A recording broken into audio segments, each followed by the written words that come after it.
গুরু শিষ্যের গান বাজনা আলোচনা আপনারা বিচারকজন ভাবুকজন আশেকজন বসে বসে করবেন একটু অত্যন্ত চমৎকার। আমার গুরুজির কাছে যে আলোচনা যে কথা আমার ছিল সে কথাগুলো মীমাংসা করে আমার কাছে একটা কথা রাখছে। সেই কথাটা দাদার বাচ্চার নাম নিয়ে এত জায়গা দিয়ে তোমার নামের শেষে সন্ধানে হত্যা বলার জন্য চেষ্টা করবো। তো যে আলোচনার যে কথা ছিল সেই কথাগুলো অত্যন্ত চমৎকার ভাবে আলোচনা করছে। সেই জায়গা থেকে কথা সেই জায়গা থেকে আলোচনা সাউন্ড আসতেছে মানুষ গেল যাই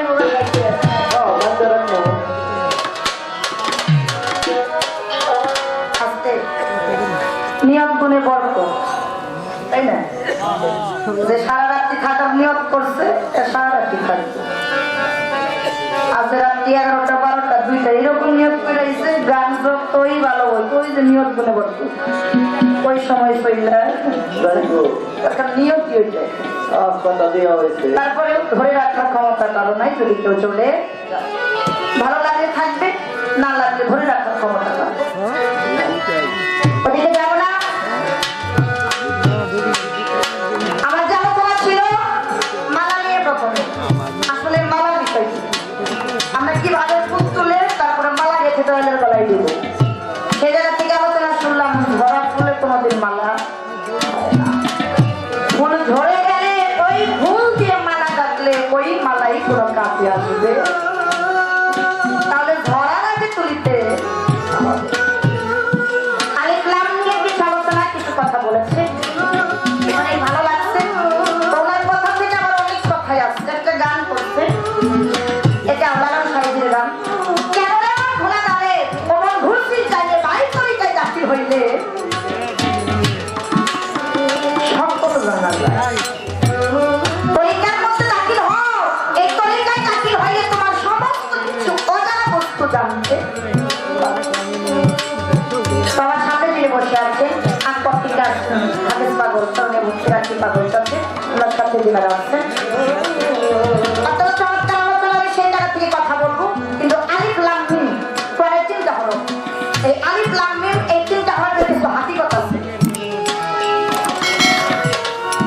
ছোট ছোট বাচ্চা যখন মাদ্রাসায় পড়াতে নেওয়া হয় হুজুর যখন পড়া দেয় বা পড়া ওই বাচ্চাদের বলে আলিফ খালি বার নিতে এক নোকটা বলে না এই নোকটাটা দেখতে ছোট কিন্তু ইহার মধ্যে অনেক কিছু আছে।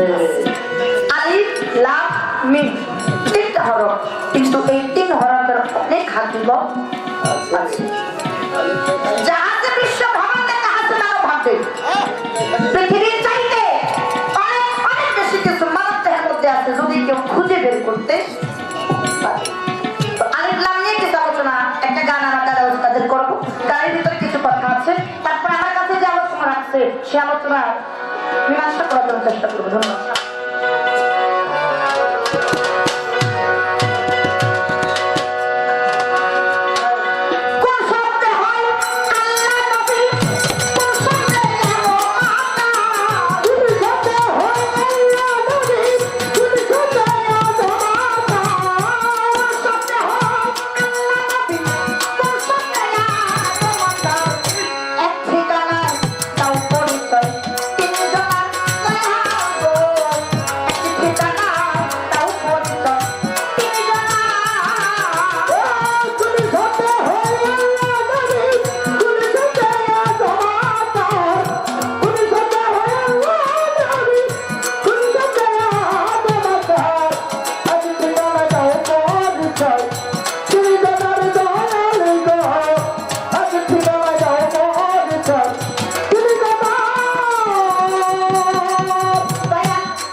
শক্ত আলিফ কেন হয় নামে যুক্ত কোন হরফে কিবা অর্থ জানতে ইচ্ছা হয় কোন হরফের কিবা অর্থ জানতে ইচ্ছা হয় হরফে কিবা অর্থ জানতে ইচ্ছা হয় এক ঠিকানা দাও পরিচয় তুমি জান দয়াল গো এক ঠিকানা দাও পরিচয় তুমি জান তুমি সত্য হয় আল্লাহ তুমি সত্য হয় তুমি সত্য হয়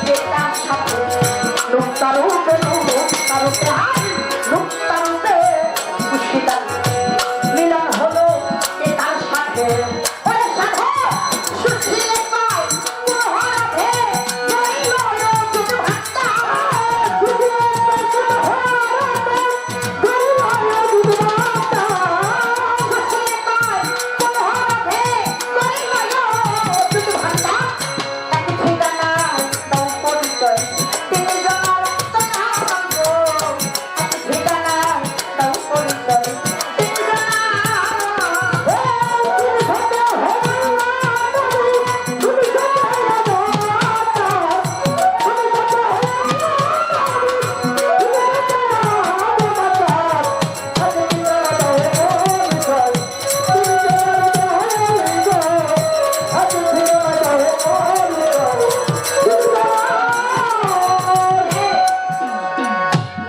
কোন শব্দে হয় আল্লাহ নবী কোন শব্দে আদম আকার এক ঠিকানায় দাও পরিচয় তিনি জানার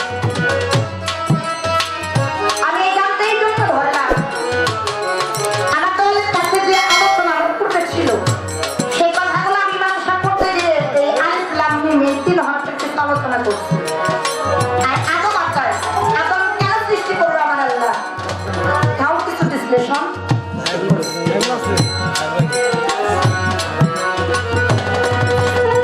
হাদিসে শুনেছি প্রকৃতপক্ষে যে আদম সেই আদম সুরত কোনদিন দুজকে যাবে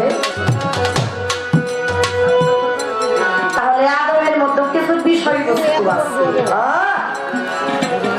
সবাই কিন্তু আদম না এই জন্য আমার দাদা উস্তাদ সাধারণত সুশীল সত্তর এই গানটার মধ্যে বলছে কোন শব্দে আল্লাহ নবী আর কোন শব্দে আদম আকার এক ঠিকানায় দাও পরিচয় আসলে কোন আদমের বিষয়বস্তু তার কারণে মানুষই মানে না সাধারণত গানের মধ্যে বলেছে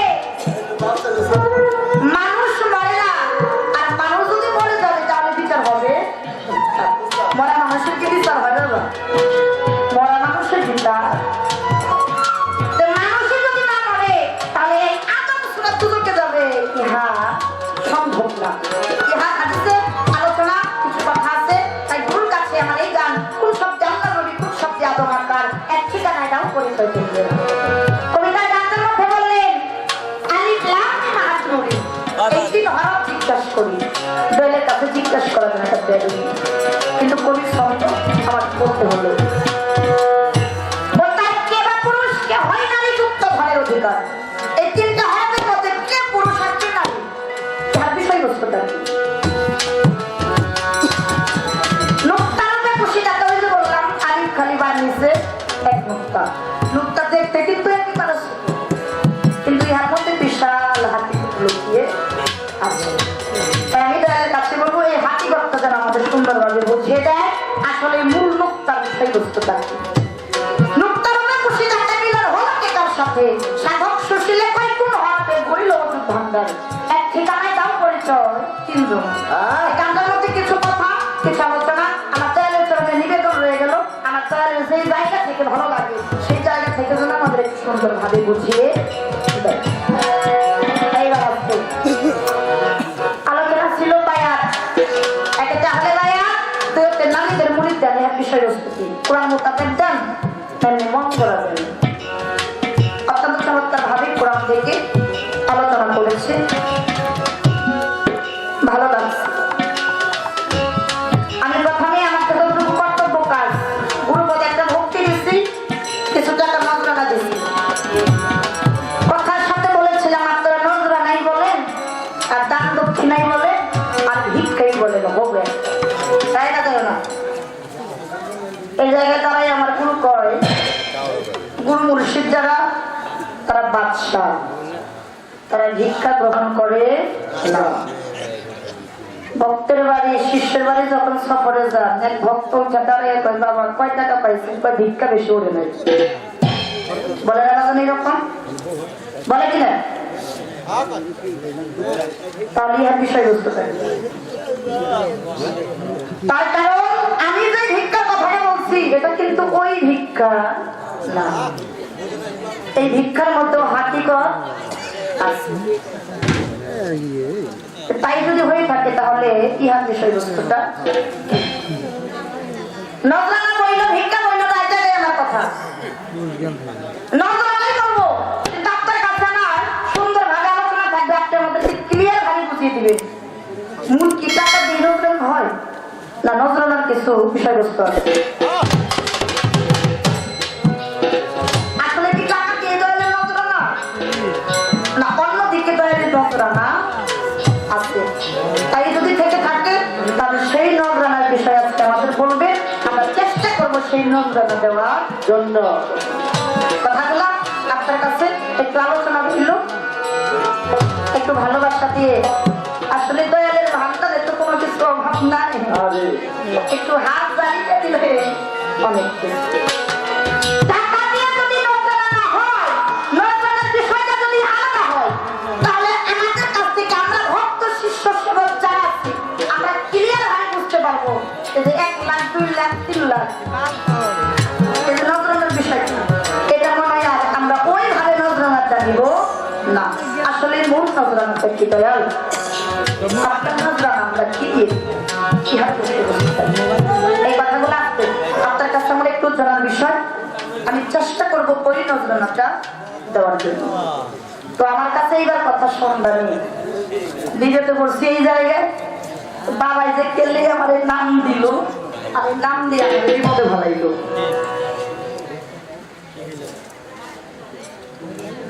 দুনিয়াতে যখন আসলাম মা বাবা তখন নাম রাখছিল শিল্পী, একটু একটু বড় হইলাম নামের পাশে যুগ হইল আক্তার, গানের জগতে আসলাম দিল সরকার, উস্তাদের কাছে একই নামে দেখে নাম দিছে সন্ধানী, সন্ধানী জালালি শিমুলি।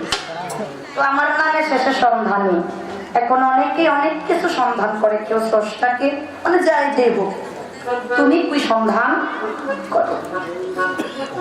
কবি একটা গানের মধ্যে বলেছে হাত পাও নিয়ে জন্ম নিলে মানুষ কয় না তারেও মানুষ হইতে কয়জন পারে। হাত পা নিয়ে জন্ম নিচ্ছি কিন্তু আমি মানুষ হতে পেরেছি কিনা এটা আমি জানি। দয়াল আমি আমার নিজেকে সন্ধান করি, আমি আমার নিজেকে সন্ধান করি, নিজেকে চেনার চেষ্টা করি। যেদিন আমি আমাকে চিনতে পারবো, তার কারণ নিজেকে চিনলেই আল্লাহকে চেনা হয়ে যায়। আমি আমার নিজেকে চিনতে চেষ্টা করি, চিনার চেষ্টা করি, সন্ধান করি। তাই কারণ বাউল শব্দের অর্থ হচ্ছে সন্ধানকারী। যেদিন দয়াল আমি আমাকে চেনা শেষ হয়ে যাবে, নিজেকে চিনতে পারবো, তখন আর এইভাবে স্টেজে দাঁড়িয়ে গান করতে হবে না। আমাকে এখনো চেনা হয় নাই, আমি যে শিল্পী সরকার নিজেকে চিনতে পারি নাই। কেননা আজকে শিল্পী সরকার আছি, কালকে যদি প্রাণ পাখি বিদায় নিয়ে চলে যায় বলবে শিল্পী সরকারের লাশ, বলবে না বাবা? তাহলে শিল্পী সরকার কই? আজকে গাইতেছে শিল্পী সরকার, আগামীকাল মরে গেলে বলবে শিল্পী সরকারের লাশ, তাহলে শিল্পী সরকার কই? আমাদের ভিতরের শিল্পী সরকারকে চেনার জন্য আমি এখনো দেশ থেকে দেশান্তরী সাধুগুরু বৈষ্ণবের চরণ ধরে নেওয়ার আশায় আমার এই নিজেকে নিজে চেনার জন্য ঘুরে বেড়াই, যার জন্য আমার সন্ধানী, এখনো সন্ধানী করতে আছি, এখনো সন্ধান করতে আছি। বাবা যেদিন আমি নিজেকে চিনতে পারবো, সন্ধান করা শেষ হবে, আমার মনে হয় না সেই দিন আমার এই শিষ্য ফুলে জায়গা হবে, আমার সেদিন ভক্ত ফুলে জায়গা। তাই তার গুরু আর ভক্তের এমন একটা লয়, এমন একটা প্রেম, যখন গুরু ভক্ত প্রেম করে এমন একটা সময় আসে তখন কে গুরু কে ভক্ত চেনা বড় দায়। আর তখনই দয়ালের মুখে নাম ডাক আসে, ভক্তি আমার মাতা পিতা, ভক্তি আমার গুরু, ভক্তি আমার নাম দিয়েছে বাঞ্ছা করুন। হাতে পেটে ডুবি ভক্তি আমার যেই দিক ঘুরে তুমি সেই দিকই ঘুরি। ভক্ত যদি খাই রে খানা আমি খানা খাই, আর ভক্ত যদি অনাহারে যায় আমি উপবাস। তো যেদিন আমার নিজেকে নিজে চেনা হবে সেদিন আমি ওই করে দেখতে পারবো। তাই নিজেকে নিজে চেনার জন্য এখনো তোমার দাসত্ব করতেছি, তোমার চরণ আসি আমি একটু জায়গা চাই দাসী হিসাবে। তার কারণ আমরা যার গান করি বিজয় দাস, এই বিজয় দাসের দয়ালের নাম ছিল তারকনাথ ব্রহ্মচারী। আজকে আমরা যেরকম হস্ততালির বাড়িতে আসছি এইরকম বিজয় দাস দয়ালের বাড়ি চলে গেছে। তারকনাথ ব্রহ্মচারী উঠে দাঁড়িয়ে বলে, ও আমার ভক্তরা, তোমরা আমার দরবারে আসছো, তোমরা কে কি চাও আমার কাছে বলো, আমি তার চেষ্টা করবো পূরণ করার জন্য। এক বাবার 5টা সন্তান এরকম এক হয় না, একটা গুরুর শিষ্য সেবক সবাই একরকম। যার যার মনের বাসনা দয়ালের কাছে ব্যক্ত করে বিদায় নিয়ে চলে গেছে। দয়াল লক্ষ্য করে দেখে সবাই চলে গেছে, কিন্তু বিজয় আর চলে যায় না। দয়াল ডেকে ডেকে বলে, বিজয়, ও বিজয়, সবাই তো সবকিছু চাইল, বিজয় তুই তো কিছুই পাইলি না, আর তুই দরবার করতে গেলিও না, কিছু চা। বিজয় তার সব কথা বলে না, আবারও বলি, তাও কোনো কথা বলে না। দ্বিতীয়বার বলার পরে বিজয় দাস দুটি চোখের পানি ছেড়ে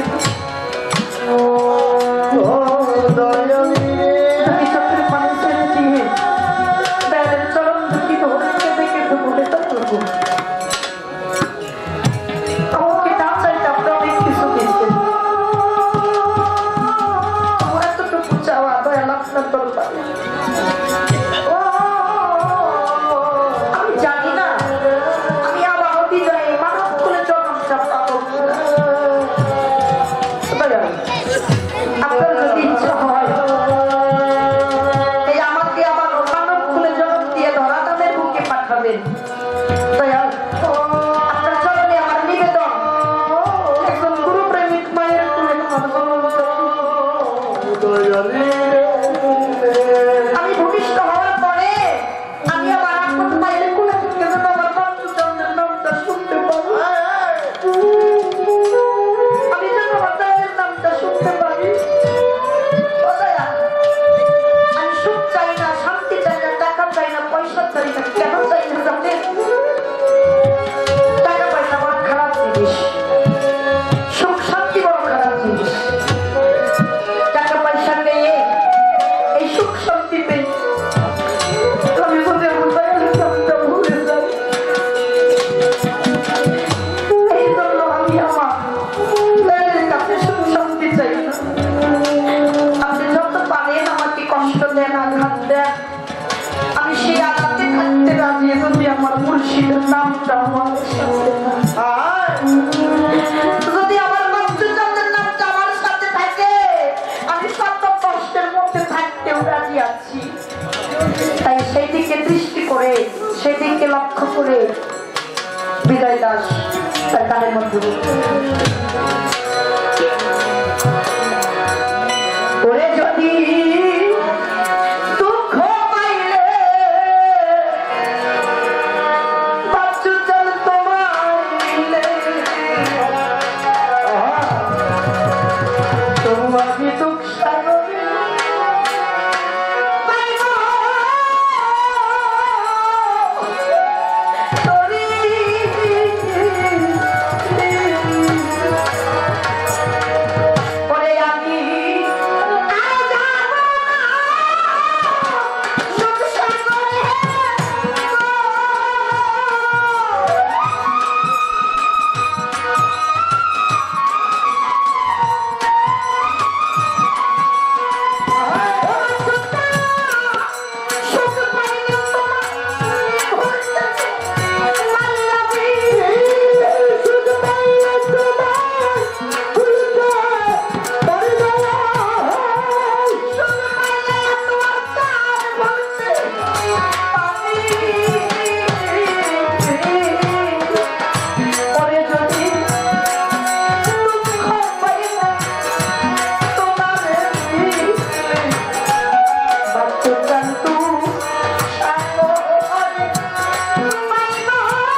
কথা শুন